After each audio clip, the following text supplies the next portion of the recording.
दूसरे दिन तकरीबन 5:30 बजे ही आंख खुल गई। वजह कुछ और नहीं थी, मेरे जहन पर आज की मुहिम सवार थी और मैं सोच रहा था कि अपनी मुहिम का आगाज शानदार तरीके से करूं। 6 बजे मैं कैबिन से बाहर निकल आया, पूरी तरह तैयार था। टहलता हुआ अर्श पर आया और सबसे पहले शॉर्टो से मुलाकात हो गई। वो रेलिंग पर टिका समंदर की लहरों को देख रहा था। मेरे कदमों की चाप पर उसने चौंक कर मुझे देखा और फिर मुस्कुरा कर बोला, ओह सर, आप बहुत जल्दी उठ गए, क्या आप सहर खेजी के आदी हैं? मैंने कहा, नहीं शॉर्टो, आम हालात में देर तक भी सोता रहता हूँ, लेकिन तुम्हें मौजूदा सूरत हाल की अहमियत का अंदाजा तो यकीनन होगा। वो बोला, अंदाजा ही नहीं जनाब, बल्कि मेरे सुपुर्द कुछ जिम्मेदारियां भी की गई हैं। मैंने चौंक कर पूछा, क्या? बोला, स्पीड बोट मुझे ही ड्राइव करनी है। मिस्टर केंट का ख्याल है कि मैं समंदर में सफर का माहिर हूँ। उन्होंने मेरी ड्यूटी लगाई थी और मुझसे कहा था कि मैं जल्द जाग कर तैयारियां कर लूं ताकि मिस्टर अली को जिस वक्त भी जरूरत हो मैं फौरन बोट पानी में उतार सकूं। मैंने कहा, तो तुमने तैयारियां मुकम्मल कर लीं? वो बोला, बिल्कुल जनाब, फारिग हुए भी 1 घंटा गुजर गया। मैंने कहा, क्या मैं उस बोट को देख सकता हूँ? उसने कहा, जरूर जरूर, तशरीफ लाइए। और मुस्तैदी से मुझे साथ लिए हुए जहाज के एक हिस्से पर पहुंच गया, जहां हुक से लगी एक बोट मौजूद थी जो लाइफ बोट ही की तरह हैंगर में फंसी हुई थी। हम लोग लोहे की सीढ़ियों को तय करके ऊपर पहुंच गए। इंतहाई मजबूती से बोट उस हैंगर में फंसाई गई थी, चुनाचे कोई खतरा नहीं था। मैंने बोट का जायजा लिया, बहुत ही शानदार चीज थी। शॉर्टो मुझे उसकी खुसूसियात बताने लगा। जरूरत पड़ने पर उस बोट को ऊपर से बंद भी किया जा सकता था और समंदर में तकरीबन 6 फुट नीचे उतारा जा सकता था, लेकिन ऐसे सिर्फ चंद लम्हात के लिए किया जा सकता था। उसके बाद उसे सतह पर लाना जरूरी था। यह सिर्फ उसके इंजन की कुव्वत थी कि वो पानी के नीचे भी थोड़ी देर तक चल सकती थी, लेकिन ऑक्सीजन वगैरह का उसमें कोई बंदोबस्त नहीं था और न ही ऐसे इंतजामात थे कि वो आबदोज की शक्ल में तब्दील हो सकती। शॉर्टो ने मुझे बताया कि वो इस किस्म की बोट कंट्रोल करने में माहिर है। वो कहने लगा, इसमें ये खुसूसियत इसलिए रखी गई है जनाब कि अगर किसी खास मौके पर जरूरत महसूस हो तो चंद लम्हात के लिए गोता लगाकर हम दूसरों की निगाहों से ओझल हो जाएं। ये खुसूसन मिस्टर केंट ने मंगवाई है। मैंने कहा, वेरी गुड, और तुम इसे अच्छी तरह ऑपरेट कर लेते हो? उसने कहा, जी हाँ, मैंने अपनी सारी जिंदगी इसी किस्म की मसरूफियात में गुजारी है। मैंने कहा, शॉर्टो, बोट में हमारे पास हथियारों का भी बंदोबस्त है? उसने कहा, जी हाँ, ये देखिए, ये मखसूस बटन लगे हुए हैं। इस बटन को दबाने से बोट के सामने के हिस्से में 2 नालें निकल आती हैं जो एंटी एयरक्राफ्ट गन की तरह फायरिंग कर सकती हैं और अपनी जद में आई हुई किसी भी मोटर बोट को तबाह कर सकती हैं। उनकी कुव्वत बस इतनी ही है। अगर हम उन्हें किसी टैंकर या क्रूज पर इस्तेमाल करना चाहें तो ये नाकाम रहेंगी। ऐसी ही गन्ने पीछे की समत भी लगी हुई हैं। स्टीयरिंग के जरिए उनके रुख तब्दील किए जा सकते हैं। आगे और पीछे लगी हुई ये गन्ने बखूबी चारों जानिब फायर कर सकती हैं। अलबत्ता इन्हें इस्तेमाल करने के लिए ऊपर निकालना पड़ता है। मैंने कहा, वेरी गुड। इसके अलावा? बोला, कॉफी के ये थर्मस और खाने के पैकेटों के ये 3 बंडल जो 24 घंटे के लिए कारामद हो सकते हैं। पानी और ऐसी ही जरूरत की चंद दूसरी चीजें। ये कुछ मखसूस किस्म के पिस्तौल भी हैं जो खास तौर से आपके लिए रखवाए गए हैं। मैंने कहा, मेरा ख्याल है हमारा काम तो मुकम्मल है, क्या अब मिस्टर केंट से मिलना जरूरी है? उसने कहा, हरगिज नहीं, मुझे मिस्टर केंट ने इजाजत दे दी थी कि आपके हुक्म पर फौरन ही रवाना हो जाऊं। मैंने कहा, वेरी गुड, एक और चीज की जरूरत बाकी रह जाती है शॉर्टो। उसने कहा, वो क्या जनाब? मैंने कहा, ऐसा मखसूस कैमरा जिससे जरूरत के वक्त तस्वीरें उतारी जा सकें। उसके होंठों पर मुस्कुराहट फैल गई।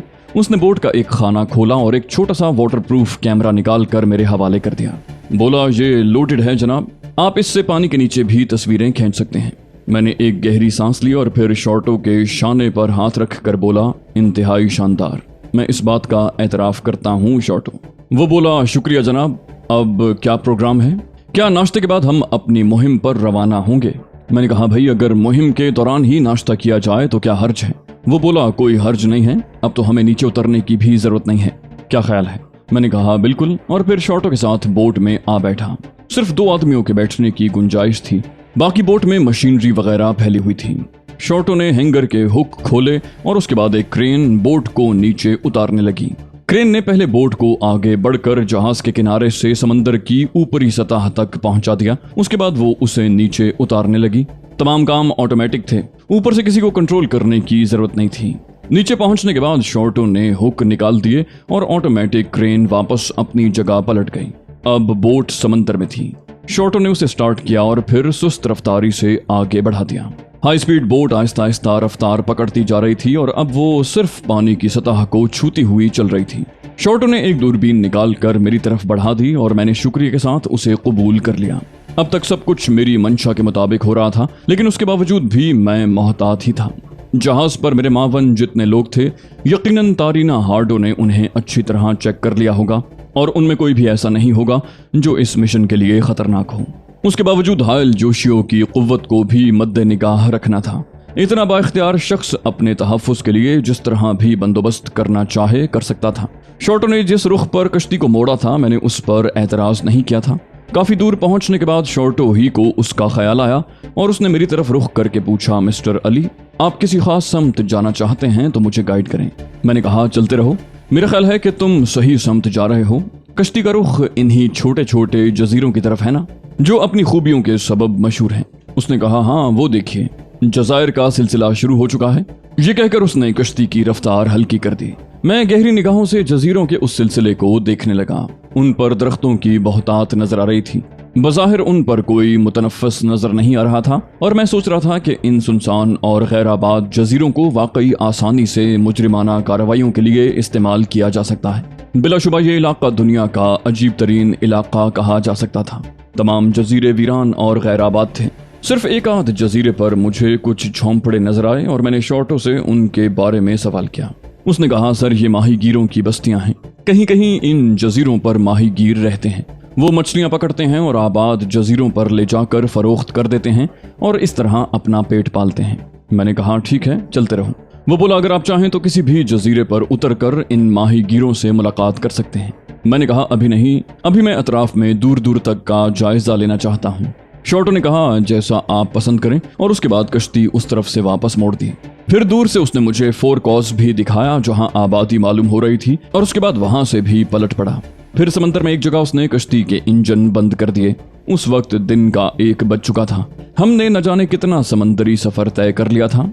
अभी तक कोई ऐसा वाकया पेश नहीं आया था जिसे काबिले जिक्र कहा जा सकता। शॉर्टो ने मुस्कुराते हुए कहा, सर इन तमाम मसरूफियात के साथ साथ जिस्म की कुव्वत बहाल रखना भी जरूरी है। क्या ख्याल है? 1 बज चुका है। मैंने कहा, यकीनन शॉर्टो, यूं लगता है जैसे समंदरी हवाएं निज़ाम हज़म के लिए काफी बेहतर साबित हुई हैं। मैं भी शदीद भूख महसूस कर रहा हूँ। शॉर्टो ने कहा, और मैं भी। फिर एक पैकेट खोल लिया। आला किस्म के सैंडविचेस उसमें मौजूद थे। उसके साथ ही कॉफी भी निकाल ली गई जो इंतहाई गर्म और लजीज थी और इस तरह महफूज की गई थी कि बिल्कुल ताज़ा रहे। कॉफी समंदर की उस नमी में मजा देगी। हमने पूरा पैकेट सैंडविचेस का खा लिया और कॉफी के 2-2 कप पीने के बाद चुस्त चालाक हो गए। शॉर्टो मुझे समंदर में वाक़ई जजीरों के बारे में बता रहा था। मैंने कहा, मुझे बहरी तहकीकाती मुहिम के सिलसिले में कोई सरगर्मी नजर नहीं आई शॉर्टो। वो बोला, बाईं जानिब जो एक जहाज का हयूला देख रहे हैं वो आजकल ज़ेरे समंदर तहकीकात में मसरूफ है। हम जिस इलाके में हैं यहाँ कुछ नहीं किया जा सकता। ये इलाका पहले ही छान मारा गया है। जहाँ पर हमारा जहाज लंगर अंदाज है वहाँ और इसी तरह NK के अतराफ में इतने ही फासलों पर किसी समंदरी तहकीक की इजाज़त नहीं है। जो कुछ होता है उससे आगे होता है। समंदर का एक तवील चक्कर काटने के बाद हम वापस पलटे और दफतन ही मुझे लूट मार का दिन याद आ गया। मैंने मुस्कुराते हुए शॉर्टो से कहा, NK के अजीब त्यौहार के बारे में लोगों ने मुझे बताया था, मगर मैंने तो उसके आसार समंदर में कहीं नहीं पाए। वो बोला, मिस्टर अली, काश मैं आपको वहाँ की हंगामी कैफियत दिखा सकता। मैंने कहा, क्या हम उसके करीब से भी नहीं गुजर सकते? उसने कहा, मुनासिब नहीं होगा। किसी भी तरह ये खतरा मोल लेना ठीक नहीं है, वरना मैं आपकी ये ख्वाहिश जरूर पूरी करता। मैंने कहा, काश मैं 1 साल तक यहाँ रह सकता। इन मामलात की वजह से मुझे मोहतात होना पड़ा है, वरना इस दिलचस्प दिन को देखने की आरजू मेरे दिल में बार बार उभर रही है। शॉर्टो ने कोई जवाब न दिया। हम लोग बहुत देर तक अतराफ में घूमते रहे और उसके बाद वापस अपनी जगह पर आ गए। दूसरे लोगों को चूंकि इस बात का इल्म था कि हम समंदर की सैर को निकले हुए हैं, इसलिए वहाँ सभी मुस्तैद थे।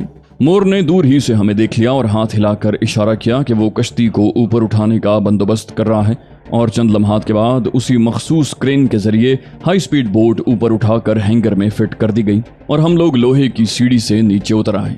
मोर मेरे साथ साथ चल रहा था। उसने कहा, ये सवाल तो करना ही हिमाकत है मिस्टर अली कि आपको कुछ कामयाबी नसीब हुई। मैंने कहा, हाँ, अभी तो ये सवाल गैर मुनासिब है। अलबत्ता जैसे ही कोई नई बात मेरे इल्म में आई मैं आपको जरूर उसके बारे में इत्तला दूंगा। कैबिन में वापस आने के बाद लिबास वगैरह तब्दील किया और फिर आराम करने लेट गया।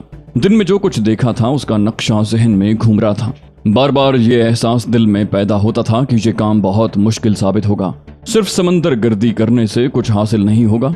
असल बात किसी खास जाविये तक पहुंचने की है, कोई ऐसा अहम जाविया जिससे ये अंदाजा हो कि हाल जोशियों ने आबदोज अब कहाँ छुपा रखी है, और इसके लिए सिर्फ जहाज तक महदूद रहना मुनासिब नहीं होगा।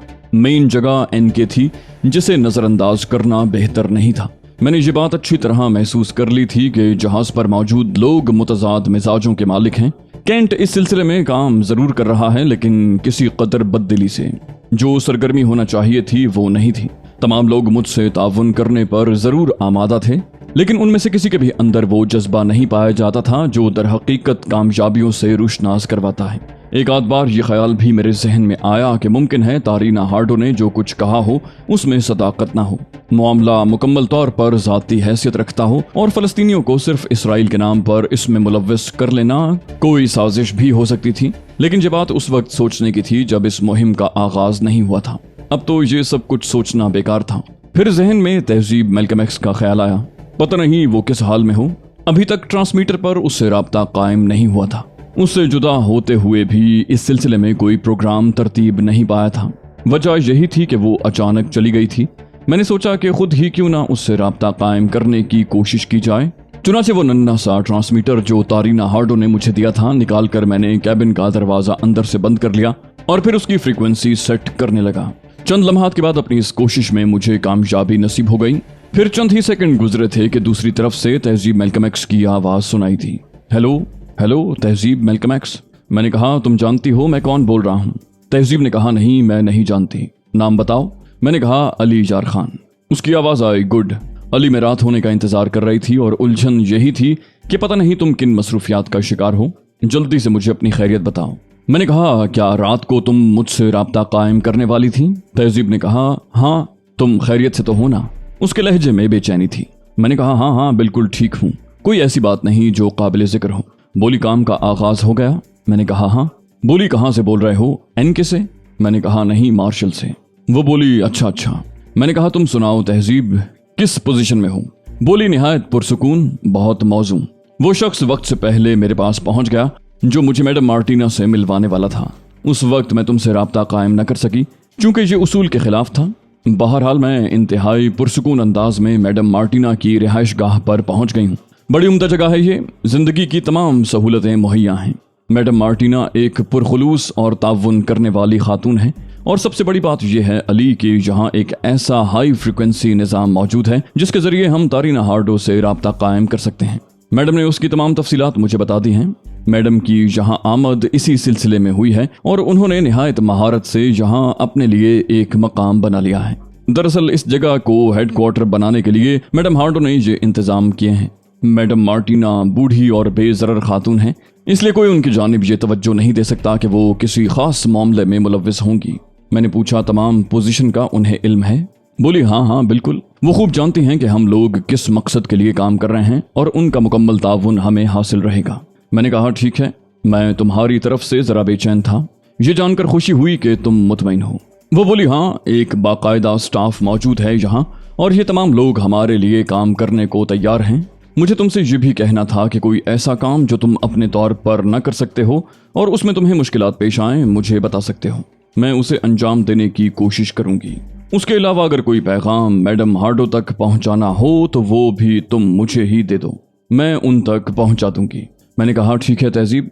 अच्छा, अब मैं राब्ता मुनक़ता करता हूँ, ज्यादा गुफ्तगू करना मुनासिब नहीं होगा। वो बोली ओके अली, अपना पूरी तरह ख्याल रखना, अफसोस मैं तुमसे दूर हूँ।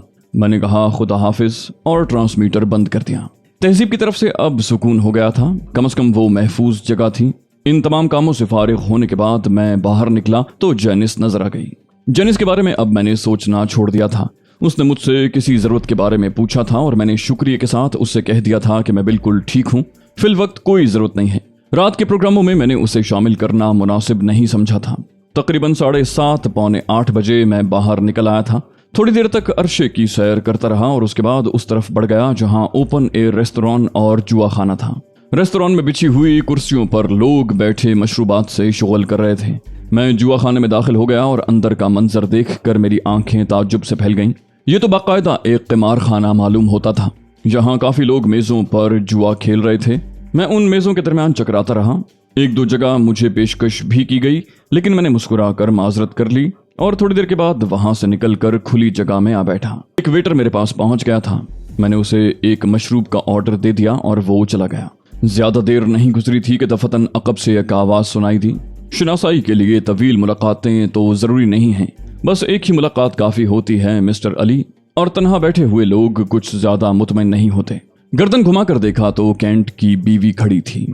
उस औरत से मेरी मुलाकात उसी मीटिंग में हुई थी। बस सरसरी सा तारुफ करवाया गया था, उसका नाम भी याद नहीं था। ताहम मैंने शनासाई के अंदाज में मुस्कुराकर उसे खुशामदीद कहा और वो कुर्सी घसीट कर बैठ गई।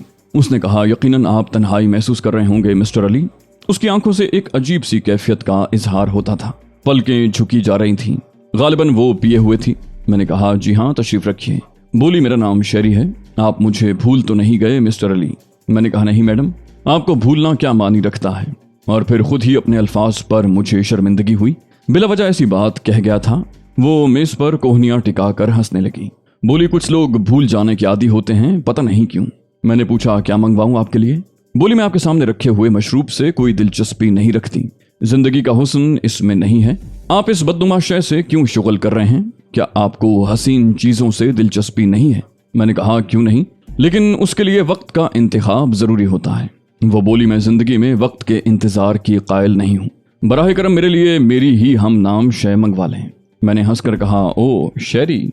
वो बोली, जी। और मैंने वेटर को इशारा करके उसके लिए शेरी तलब कर ली। उस औरत की कैफियत कुछ अजीब सी नजर आ रही थी। मीटिंग में जब पहली बार मेरी उससे मुलाकात हुई तो न मैंने उस पर तवज्जो दी थी और ना वही मेरी तरफ खास तौर से मुतवज्जे हुई थी। लेकिन उस वक्त वो इंतहाई बेतकल्लुफी का मुजाहरा कर रही थी। शेरी की चुस्कियां लेते हुए उसने कहा, मिस्टर अली, आप बेहद खूबसूरत आदमी हैं, जिस्मानी तौर पर फिट, चाको चौबंद। आपकी जिंदगी में लड़कियों की तो भरमार होगी। मैंने कहा, नहीं मिसेस केंट, बस यूं समझ लीजिए कि मेरी मसरूफियात ने मुझे इस तरफ मुतवज्जे ही नहीं होने दिया। वो बोली, बात आपकी तवज्जो की नहीं है, वो जिन्होंने आप पर तवज्जो दी होगी उनका क्या हशर हुआ होगा। मैंने कहा, जाहिर है मैं उन्हें कोई जवाब नहीं दे सका। अब मुझे कुछ उलझन महसूस हो रही थी। शेरी शराब की चुस्कियां लेती रही और आखिर उसने अपने सामने रखी हुई पूरी बोतल ही खत्म कर डाली। फिर मुझसे गुफ्तगू करते करते उसने मेज की सतह पर सर रख दिया। अंधेरा अच्छी तरह फैल गया था और मध्यम मध्यम रोशनियां जल उठी थीं। यहाँ खासतौर से उन मध्यम रोशनियों का बंदोबस्त किया गया था ताकि माहौल रोमांटिक हो सके। मैंने उसे एक दो आवाजें दी और फिर उलझी हुई निगाहों से इधर उधर देखने लगा। खामखा मुसीबत गले पड़ गई थी। दफतन उसने सर उठाया और नशा आलूद लहजे में बोली, अली, मुझे मेरे कैबिन तक पहुंचा दो। मैंने कहा, जरूर जरूर, आइए मिस शेरी, प्लीज खुद को संभालिए। और मैंने बाजू पकड़कर उसे सहारा दिया। वो लड़खड़ाते कदमों से मेरे साथ चल पड़ी थी। कैंट की बीवी ना होती तो मैं एक लात उसकी कमर पर जमाता और अपने कैबिन की तरफ बढ़ जाता, लेकिन अब मजबूरन मुझे उसकी तरफ तवज्जो देना पड़ी। मैं उसे सहारा दिए हुए उसके कैबिन की तरफ ले आया, जिसकी निशानदही खुद उसने की थी। कैंट अपने कैबिन में मौजूद नहीं था। दरवाजा खोलकर वो अंदर दाखिल हुई और फिर उसने मेरे कोट का कॉलर पकड़कर मुझे भी अंदर घसीट लिया। मैं उस बेहुदा औरत की हालत को अच्छी तरह समझ रहा था। जानता था कि उम्मुल खबाइस मुकम्मल तौर पर उसे अपने हिसार में ले चुकी है। कैबिन के वस्त में खड़े होकर अजीब सी निगाहों से उसने मुझे देखा और बोली, जिन लोगों को तुम ठुकराते रहे हो मैं उनमें से नहीं हूं अली। मैं तुम्हें उसका मौका नहीं दूंगी, प्लीज बैठ जाओ। मैंने कहा, मैडम शेरी, मैं बहुत मसरूफ इंसान हूँ। वो बोली, ये बात कोई अहमियत नहीं रखती। मसरूफियत का ताल्लुक इंसानी ज़रूरियात से है और ये अलग बहस है कि कब इंसानी ज़रूरियात किस नौयत की मसरूफियत की मुतकाज़ी हैं। मैंने कहा, आप मुझे कुछ देर के लिए मौका दीजिए, मैं अभी हाजिर होता हूँ। बोली, नहीं, सुनो, मैं तुमसे सिर्फ बातें करना चाहती हूँ। दिल से ये बात निकाल दो कि मैं कोई गलत औरत हूँ। मुझे सिर्फ एक दोस्त चाहिए, एक ऐसा साथी जो मुझसे अपनायत से गुफ्तगू कर सके। बैठ जाओ अली, क्या तुम मेरी इतनी सी ख्वाहिश भी पूरी नहीं कर सकते? वो रुंधी हुई आवाज में बोली, अली प्लीज। हालात इतने अजीब थे कि मैं कोई फैसला नहीं कर पा रहा था, लेकिन बिलावजह अपनी शख्सियत मशकूक करना मुझे पसंद नहीं था। लिहाजा मैं उसकी इल्तिजा की परवाह किए बगैर तेजी से बाहर निकल आया। पीछे से उसकी 2-3 आवाजें सुनाई दी। मैं उन आवाजों को नजरअंदाज करके बर्क रफ्तारी से अपने कैबिन की तरफ चल पड़ा। रास्ता सुनसान था। कैबिन के नजदीक पहुंचकर मैंने दरवाजा खोला। अंदर तारीकी थी। मैंने स्विच बोर्ड की तरफ हाथ बढ़ाया और रोशनी कर दी, लेकिन दूसरे ही लम्हे मेरी ठोड़ी पर एक घूंसा पड़ा और मैं उछलकर पीछे जा पड़ा। तो दोस्तों ये थी हमारी आज की एपिसोड। उम्मीद करते हैं आपको हमारी कहानी पसंद आई होगी। जाने से पहले इस वीडियो को लाइक कीजिए और शेयर करना मत भूलिए। कमेंट करके हमें बताइए कि आपको हमारी वीडियो कैसी लगी। और अगर अभी तक आपने इस चैनल को सब्सक्राइब नहीं किया तो इसे सब्सक्राइब कीजिए और बेल आइकन दबाकर ऑल नोटिफिकेशंस ऑन कर लीजिए।